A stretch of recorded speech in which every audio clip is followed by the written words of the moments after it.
नमस्कार साथियों, जय हिंद जय भारत। स्वागत है आप सभी का ऑल एग्जाम प्लेस पे। दोस्तों, डीएसपी रेडियो के लिए मैंने एमसीक्यू सीरीज चालू की है यूट्यूब पे, जो कि आपके लिए काफी यूजफुल रहेगी। तो इस वीडियो को शुरू से आखिरी तक देखिएगा और बढ़िया से एमसीक्यू सॉल्व कीजिएगा। और अच्छा लगे तो लाइक कीजिएगा, शेयर कीजिएगा और नए चैनल पे सब्सक्राइब कीजिएगा। उसके पहले दोस्तों, आप हमारा ऐप डाउनलोड कर सकते हैं, जहां पर आपको मिलेंगे बहुत सारे कोर्सेस। डीएसपी रेडियो का भी कोर्स चल रहा है, जो कि भारी भरकम छूट पे चल रहा है। जी हाँ, अभी डीएसपी रेडियो के कोर्स में 2500 रुपए में आपको कंप्लीट कोर्स मिल रहा है, टेक्निकल प्लस नॉन टेक्निकल, जिसमें MCQ, test series, video lecture, PDF सब कुछ इंक्लूड रहेगा। तो अभी जाके आप क्या कर सकते हैं, परचेस कर सकते हैं। और इस नंबर पे आप कॉल कर सकते हैं 9806883688 पे, और अभी कोर्स को परचेस कर सकते हैं। इसके साथ साथ दोस्तों, आपको कोई डाउट लगता है रिगार्डिंग कोर्स या फिर कोई क्वेश्चन में, तो आप मुझे व्हाट्सअप भी कर सकते हैं, आप मुझे फेसबुक इंस्टाग्राम पे भी फॉलो कर सकते हैं। चलिए, तो अब हम यहाँ से क्वेश्चन डिस्कस करना यहाँ पर देखिए क्या दे रखा है। फोटोवोल्टिक डिवाइस में be made various semiconductor optical material which transition coefficient is shown in the figure TR and given above the function of photon wavelength, which of the following sequence of A, B, C pertaining to germanium, gallium arsenide, silicon respectively।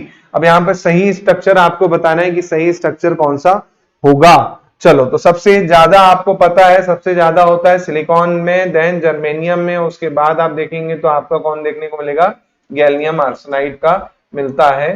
तो आपका sequence जो होगा ये होना चाहिए, है ना, silicon यानी सी, देन आपका जर्मेनियम यानी ए, देन आपका गैलियम आर्सेनाइड यानी बी।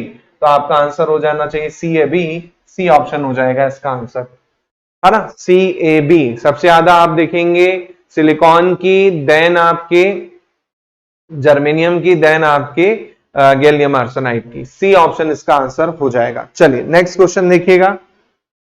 असर्शन रीजन क्वेश्चन है, the maximum voltage that solar cell can generate can not exceed the built in potential of diode.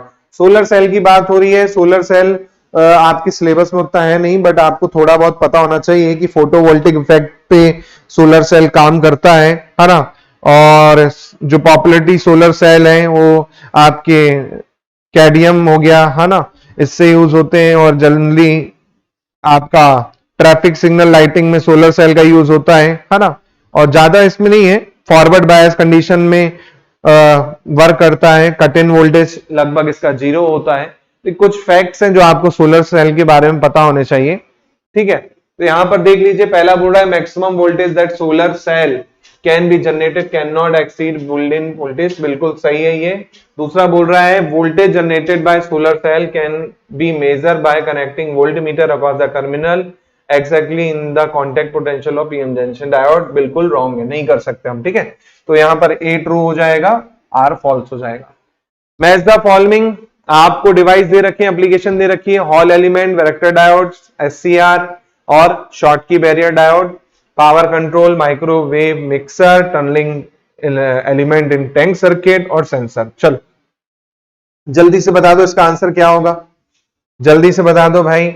ए का है 2 या 4, ए का 2 या 4, तो भैया 2 अगर देखें तो 2 है माइक्रोवेव मिक्सर, 4 है सेंसर। हॉल एलिमेंट जो होता है सेंसर का काम करता है, हॉल एलिमेंट जो है सेंसर का काम करता है। तो यहां पर ए और सी अपने आप आपके क्या हो जाते हैं, एलिमिनेट हो जाते हैं, है ना।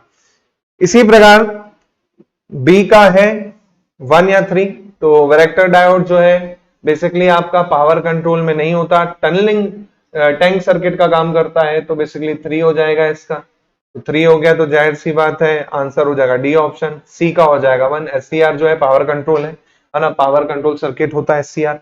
शॉर्ट की डायोड क्या होता है, बेसिकली माइक्रोवेव मिक्सर का काम करता है, ठीक है। तो आंसर हो जाएगा डी ऑप्शन।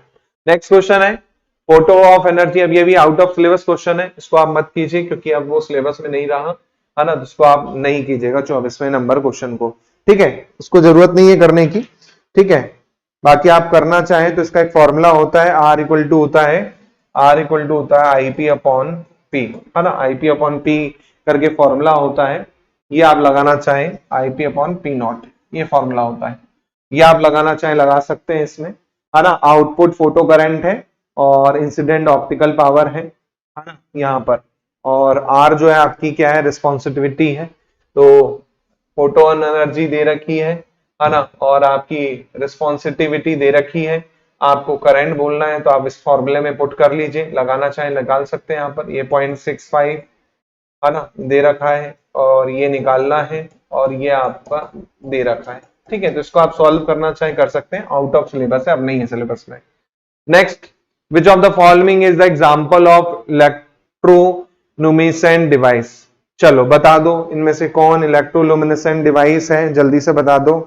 पहला है liquid crystal display and photo diode, फिर है liquid crystal display and photo transistor, फिर है इलेक्ट्रोलुमिनेसेंट पैनल। बिल्कुल सही हो जाएगा सी आंसर। तो ये ऐसे क्वेश्चन है जो डायरेक्ट देख के बनते हैं, है ना।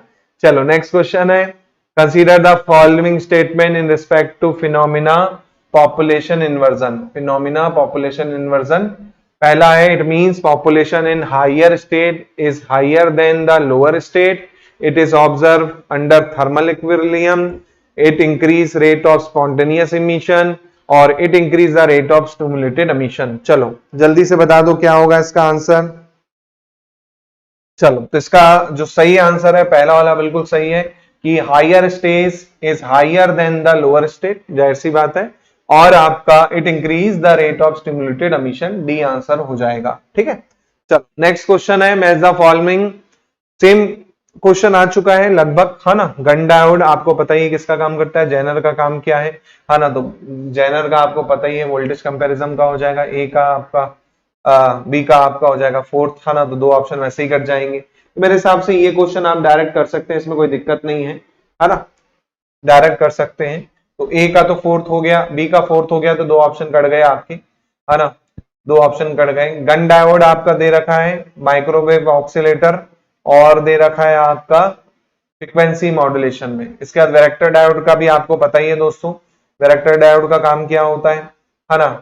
वैरेक्टर डायोड का काम क्या होता है भैया, वैरेक्टर डायोड का काम फिक्स है, आपका क्या होता है फ्रीक्वेंसी मॉड्यूलेशन का काम होता है। सॉरी, तीन ऑप्शन बच रहा है, तीन और सेम। माइक्रोवेव ऑक्सीलेटर, तो एक बार मैं आपको बता दूं, जो आपका गन डायोड है उसके बारे में ज्यादा आपको पढ़ना नहीं है, जो मैंने आपको पढ़ना है वो आपने टनल और वैरेक्टर के बारे में पढ़ा ही है, तो उसको अच्छे से कर लीजिए, काफी हद तक आपका हो जाएगा, है ना। चलो तो इसका सही आंसर है ए ऑप्शन, ए ऑप्शन इसका ट्रू हो जाएगा। ए ऑप्शन मतलब आपका क्या हो जाएगा, गन डायोड का हो जाएगा माइक्रोवेव ऑक्सीलेटर, है ना। जेनर डायोड का पहले ही पता है वोल्टेज रेगुलेटर, है ना। वैरेक्टर डायोड का आपको पता ही है फ्रीक्वेंसी मॉड्यूलेशन, और चॉटकी डायोड का हो जाएगा आपका क्या मिक्सर, चॉटकी डायोड का हो जाएगा मिक्सर। ठीक है, चलो नेक्स्ट है, फिर मैच द फॉलोइंग है, टनल डायोड, है ना, पिन डायोड, जेनर डायोड और फोटो डायोड। चलो तो रेफरेंस वोल्टेज, जाहिर सी बात है भैया आपका जेनर डायोड होता है, सी का 4 हो जाएगा, सी का 4, दो ऑप्शन कट गए, है ना, सी का 4 दो ऑप्शन कट गए आपके, है ना। इसी प्रकार ए का 2 कंफर्म है, ए का 2 कंफर्म हो जाएगा, यहां से ए का 2 कंफर्म हो जाएगा हाई फ्रीक्वेंसी ऑक्सीलेटर सर्किट में, है ना। ए का 2, अब बी का देख लो यहाँ पर, पिन डायोड क्या होता है, पिन डायोड का क्या होता है, very high frequency switching circuit और reading of film sound track. PIN diode, PIN diode होता है क्या, मैंने आपको बताया था साउंड ट्रैक के लिए सीडी प्लेयर में कौन सा डायोड यूज होता है, मैंने आपको पढ़ाया अच्छे से और लिखवाया भी है उसके एग्जाम्पल, है ना। तो बेसिकली आप देखेंगे जो पिन डायोड है वो हाई फ्रीक्वेंसी ऑक्सीलेटर सर्किट है, हाई फ्रीक्वेंसी ऑक्सीलेटर सर्किट है ना। तो बी का हो जाएगा 2, ए का आपका हो गया है, सॉरी, ए का आपका हो गया क्या यहाँ पे, ये तो आपने देख लिया। सी का क्या हो गया, सी का हो गया फोर्थ, है ना, सी का फोर्थ हो गया। ए का देखिए क्या हो गया, सी का फोर्थ हो गया, है ना। फोटो डायोड का 1 हो जाएगा, है ना, और इसका हो जाएगा 2 और इसका हो जाएगा 3। पिन डायोड का 3rd हो जाएगा, high frequency switching circuit pin diode. ये याद रखिएगा, कई बार ऐसे क्वेश्चन भी देखने को मिल जाते हैं। चलो नेक्स्ट क्वेश्चन देख लीजिए यहाँ पर, है ना, डी आंसर हो जाएगा 2 3 4 1। ठीक है, नेक्स्ट फोटो कंडक्टिंग मटेरियल के बारे में बोल रहा है, क्या होगा, इट्स डार्क कंडक्टिविटी स्मॉल, फिर बोल रहा है with absorbing of radiation equal number of electron and hole are produce. अब ये आपको बताना है, इसमें मैंने आपको अच्छे से डिटेल पढ़ाई है ना। तो इसका दोनों ही सही है। डार्क करंट आपने देखा था, आई डार्क लगभग ना के बराबर होता है, और जब लाइट पड़ती है तो नंबर ऑफ इलेक्ट्रॉन्स और होल्स इक्वल प्रोड्यूस होते हैं, है ना। नेक्स्ट है consider following statement regarding tunnel diode. Tunnel diode के रिगार्डिंग आपको यहाँ पर स्टेटमेंट दे रखे हैं, अब इसमें आपको बताना है कौन सा ट्रू है। चलिए, तो पहला इम्प्योरिटी कंसंट्रेशन इज हाई, बिल्कुल सही, 1:10⁻3, है ना। Carrier velocity is low, wrong. They have current control VI characteristic, ये भी रॉन्ग है, आंसर हो जाएगा ओनली 1, ठीक है। नेक्स्ट